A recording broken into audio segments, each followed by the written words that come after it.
ಮುರ್ಮು ಅಂತ ಬರೀತಾರೆ. ರಾಷ್ಟ್ರಾಧ್ಯಕ್ಷರು. ಒಂದು ನೋಡಿ, ರಾಷ್ಟ್ರಪತಿ ಆಗ್ಬೇಕಾದ್ರೆ ಗಂಡಸೇ ಆಗ್ತಾನೆ ಅಂತ ತಿಳ್ಕೊಂಡಿದ್ರು. ಡೆಮಾಕ್ರಸಿ ಅದನ್ನ ಫುಲ್ ಮಾಡುತ್ತೆ. ರಾಜ್ಯಪಾಲ, ಕುಲಪತಿ ಇವೆಲ್ಲ ಗಂಡಸು ಅನ್ನೋ ನಾಯಿಗಳೇ ಆಗ್ಬೇಕು ಅಂತ ನಿರ್ಧಾರ ಆಗಿದೆ. ಅದು ನೋಡಿ, ಅದು ಹೆಣ್ಮಕ್ಳಿಗೆ ದಲಿತರ ಸಮಸ್ಯೆಗಿಂತ ನಮ್ಮ ಅಂಬೇಡ್ಕರ್ ಅವರು ಹೇಳೋದು, ದಲಿತರ ಸಮಸ್ಯೆಗಿಂತ ದೊಡ್ಡ ಸಮಸ್ಯೆ ನಮ್ಮ ಮಹಿಳೆಯರಿಗೆ ಆಗ್ತಾ ಇರೋ ಅವಮಾನ. ಅಂಬೇಡ್ಕರ್ ಸಂವಿಧಾನ ರಚಿಸಿದ ಮೇಲೆ ನೋಡಿ, ಪ್ರಜಾಪ್ರಭುತ್ವದಲ್ಲಿ ಸಕಲರಿಗೂ ಸಮಾನ ಹಕ್ಕುಗಳು, ಮತದಾನದ ವ್ಯವಸ್ಥೆ ಮಾಡಲು ಮುಂದುವರೆದ ರಾಷ್ಟ್ರಗಳಲ್ಲಿ, ಎಷ್ಟೋ ಮುಂದುವರೆದ ರಾಷ್ಟ್ರಗಳಲ್ಲಿ ಮತದಾನದ ಹಕ್ಕು ಮಹಿಳೆಯರಿಗೆ ತಡವಾಗಿ ಬಂತು.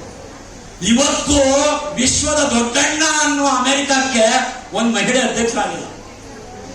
ನಮ್ಮಲ್ಲಿ ಎಷ್ಟೇ ತೊಂದರೆಗಳಿದ್ರು ನಮ್ಮಲ್ಲಿ ಅಧ್ಯಕ್ಷರಾಗಿದ್ದಾರೆ ಪ್ರಧಾನಮಂತ್ರಿಗಳು ಕೂಡ. ಏಕೆಂದ್ರೆ ಒಂದ್ ಸೈಡ್ ಇರಬಾರ್ದು ನಾವು, ಒಳ್ಳೇದು ಕೆಟ್ಟದ್ದು ಎಲ್ಲ ಪ್ರಜಾಪ್ರಭುತ್ವದ.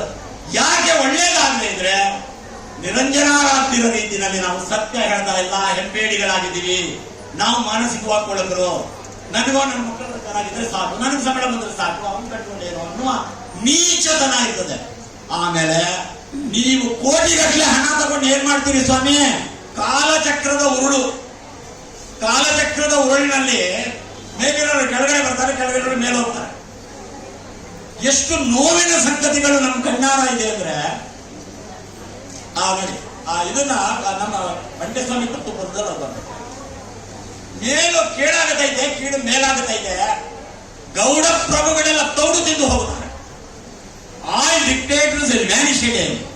ಇಲ್ಲಿ ನಮ್ಮ ಮಂಡ್ಯಸ್ವಾಮಿ ಮಂದಿರ ಇದೆ, ಇಲ್ಲೆಲ್ಲ ಮಂಡ್ಯಸ್ವಾಮಿ ಕಲ್ತೇನೆ ನೋಡಿ. ಅದು ಅನೇಕರಿಗೆ ಗೊತ್ತಿಲ್ಲ, ಅದು ನಿಜ. ಅದು ಬಹಳ ನೋವಿನಿಂದ ನಾನು ಕಣ್ಣೀರು ಸುರಿಸ್ಕೊಂಡು ಹೇಳ್ತೀನಿ. ಸಿದ್ದರಾಮಯ್ಯ ಮಂತ್ರಿ ಅಥವಾ ಮುಖ್ಯಮಂತ್ರಿ ಆಗಿದ್ರೆ ಅಲ್ಲಿಂದ ಹೋಗಿ ಹೆಣ ತರಬೇಕಾಗಿಲ್ಲ. ನಾನು ಕಣ್ಣೀರು ಸುರಿಸ್ಕೊಂಡು ಹೇಳಿದೆ. ನಮ್ಮ ಸ್ನೇಹಿತರು ಆ ಮನುಷ್ಯ ಹೆಣ ತರಬೇಕಾಗ. ಹೌದಾ ಸ್ವಾಮಿ?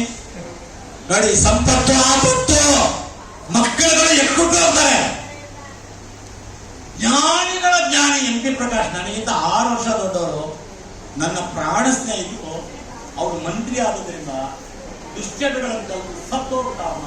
ಒಬ್ಬನೇ ಯಾಕೆ ಬೇಕು? ನನಗೆ ಬೇಕಾಗಿರೋದು ಜ್ಞಾನ, ಅರಿವೇ ಗುರು. ಅಷ್ಟೇ ಅಲ್ಲ, ಆಮೇಲೆ ಶಿಕ್ಷಣ ಪಡೆದವರೇ ಜನತೆಯ ಶತ್ರುಗಳಾಗಿರೋದು. ಇದು ಈ ಶಾಲೆ ಇದೆಯಲ್ಲ, ಬಹಳ ಜನ ಗೊತ್ತಿಲ್ಲ. ಈ ಶಾಲೆ ಆದಾಗ ಮಂಡ್ಯಕ್ಕೆ ಇಲ್ಲೇ ಇರಲಿಲ್ಲ. ಆಮೇಲೆ ಇದ್ದಿದ್ದು ಮೈಸೂರು ಮತ್ತು ಬೆಂಗಳೂರಿನಲ್ಲಿ ಹೈಸ್ಕೂಲ್ ಇದ್ದದ್ದು ಇಲ್ಲಿ ಮಾತ್ರ. ನಿಮ್ಗೆ ಗೊತ್ತಿರ್ಬೇಕು, ಎ.ವಿ. ಶಂಕರಗೌಡ ಇಲ್ಲಿ ಹೋದವರು, ಎಚ್.ಎಲ್. ನಾಗೇಗೌಡ ಇಲ್ಲಿ ಹೋದವರು, ನಮ್ಮ ಕನಕಪುರದ ಕರಿಯಪ್ಪನು ಇಲ್ಲಿ ಹೋದವರು, ಕೆಂಗಲ್ ಅವರು ಇಲ್ಲೇ ಹೋದವರು, ವಿ ವೆಂಕಟಪ್ಪನು ಇಲ್ಲೇ ಹೋದವರು. ನಿಜವಾದ ಗಾಂಧಿವಾದಿ ನಮ್ಮ ಎಸ್ ಕರಿಯಪ್ಪ. ಅದು ಕಾನ್ಕಾನಹಳ್ಳಿ ಅಂತ ಕರೀತೀವಿ. ಕಾನ್ಕಾನಹಳ್ಳಿ ಅಂತ ಒಂದು ಹಳ್ಳಿಗಾಡಲ್ಲಿ ಅವರು ಕಾಲೇಜ್ ಮಾಡಿದ್ರು. ಏನು ವಿಶ್ವಾದ್ಯಂತ ಅಲ್ಲಿಯ ಜನಗಳೆಲ್ಲ ಕೂಡ ಅಲ್ಲಿ ಓದಿದವರು ವಿಶ್ವಾದ್ಯಂತ ಬಹಳ ದೊಡ್ಡ. ಇದು ಸರ್ಕಾರಿ ಶಾಲೆಗಳು ಉಳಿದಿದೆ, ಬೆಳೆದಿದೆ, ನೆರೆಹೊರೆಯ ಸಮಾನ ಶಾಲೆಗಳಾಗಿದೆ ಅನ್ನೋ ಸ್ಲೋಗನ್ ಈ ಆಹ್ವಾನ ಪತ್ರಿಕೆಯಲ್ಲಿ ಮುಂದಿನ ವರ್ಷ ಬರಬೇಕು. ಇದು ನಮ್ಮೆಲ್ಲರ ಉದ್ದೇಶ.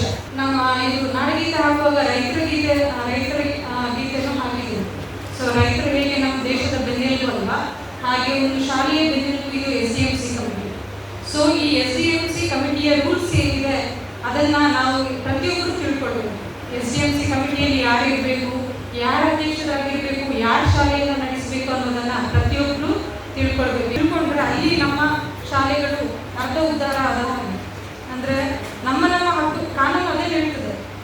ಕಾನೂನು ಯಾವಾಗ ಎಲ್ರಿಗೂ ಸಹಾಯ ಮಾಡ್ತದೆ ಅಂತ ಹೇಳಿದ್ರೆ, ಇಂಗ್ಲಿಷಲ್ಲಿ ಒಂದು ಮಾತಿದೆ, law helps only for the people who are vigilant about their rights, not for the people who sleep over their rights ಅಂತ. ಯಾರು ನಿದ್ದೆ ಮಾಡಿಕೊಂಡಿರ್ತಾರೋ ಅವರಿಗೆ ಕಾನೂನು ಸಹಾಯ ಮಾಡಲ್ಲ, ಯಾರು ಎಚ್ಚರಾಗಿರ್ತಾರೋ ಅವರಿಗೆ ಕಾನೂನು ಸದಾ ಬೆನ್ನೆಲುಬಾಗಿ ನಿಂತಿದೆ.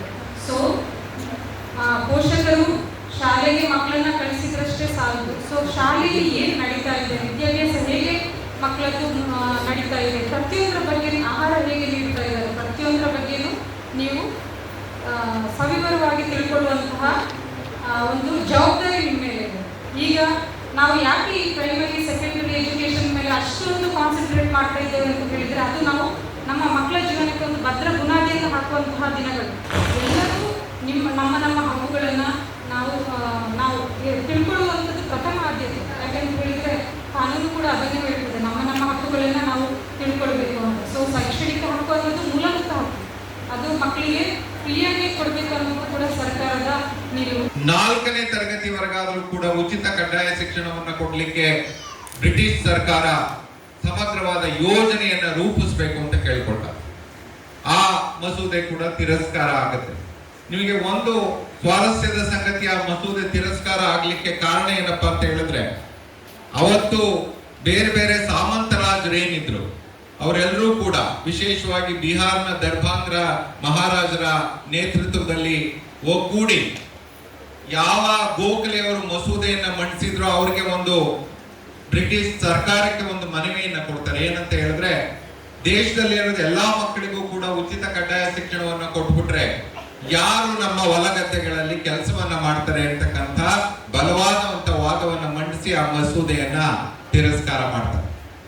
ಗಾಂಧೀಜಿಯವರು 37ರಲ್ಲಿ ನಮಗೆಲ್ಲ ಗೊತ್ತು, ವಿಶೇಷವಾಗಿ ಯಾವ ಬಗೆಯ ಶಿಕ್ಷಣವನ್ನ ಕೊಡಬೇಕು ಅಂತಕ್ಕಂಥ ಒಂದು ಯೋಜನೆಯನ್ನ ತಯಾರು ಮಾಡ್ತಾರೆ.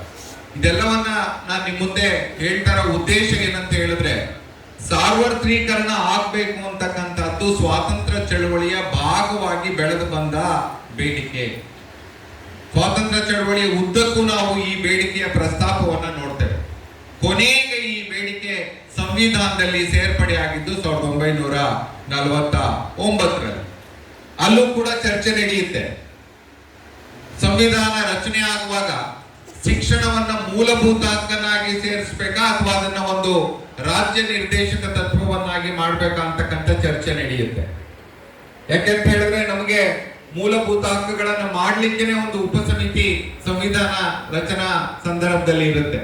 ಆದ್ರೆ ಅಲ್ಲಿ ಬಂದ ವಾದ ಏನಂತ ಹೇಳಿದ್ರೆ, ಶಿಕ್ಷಣವನ್ನ ಮೂಲಭೂತ ಹಕ್ಕನ್ನಾಗಿ ಮಾಡ್ಬಿಟ್ರೆ ನಾವು ಅದಕ್ಕೆ ಬೇಕಾದಂತ ಸಂಪನ್ಮೂಲಗಳನ್ನ ಕೊಡ್ಲಿಕ್ಕೆ ಸಾಧ್ಯ ಇದೆಯಾ ಅಂತಕ್ಕಂಥ ವಾದವನ್ನ ಮುಂದಿಟ್ಟು ನಾವು ಮೂಲಭೂತ ಹಕ್ಕಾಗಿದ್ದಂತ ಶಿಕ್ಷಣವನ್ನ ರಾಜ್ಯ ನಿರ್ದೇಶಕ ತತ್ವಗಳಿಗೆ ವರ್ಗಾಯಿಸ್ತೇವೆ.